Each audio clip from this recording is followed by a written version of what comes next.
High বন্ধুরা, কেমন আছো তোমরা? চলো তোমাদের সঙ্গে একটা ছোট্ট একটা রেসিপি শেয়ার করি।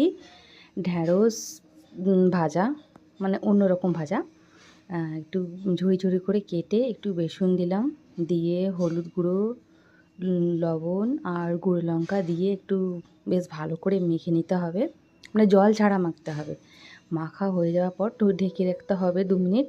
তারপরে কড়াই সর্ষে তেল গরম হলে হালকা হাতে মানে অল্প অল্প করে ঢ্যাঁড়সটা দিয়ে দেবে, ভাজা হবে, বেশ লাল লাল করে ভাজা হবে।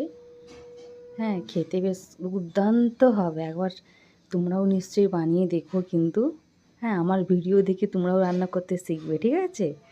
আচ্ছা, আর দেখবে খেয়ে কেমন হয় আমাকে কিন্তু জানাবে, ঠিক আছে? বেশ হালকা হালকা করে হালকা আঁচে ভাজতে হবে কিন্তু, ঠিক আছে? হালকা হালকা ভাজা হয়ে গেলে, এই তো আমার অর্ধেক ভাজা হয়ে গেছে, আর অর্ধেক রয়েছে।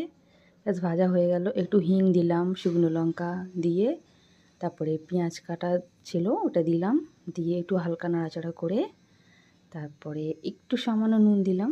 নুনটা দিয়ে বেশ হালকা হালকা লাল লাল হয়ে গেল পেঁয়াজটা। তারপরে আর কেটে রাখা বলছি, সরি, ঢ্যাঁড়সটা ভাজাটা করলাম ওইটা ওর মধ্যে দিয়ে একটু নাড়াচাড়া করে ব্যাস নামিয়ে নিলাম, হয়ে গেল রেডি।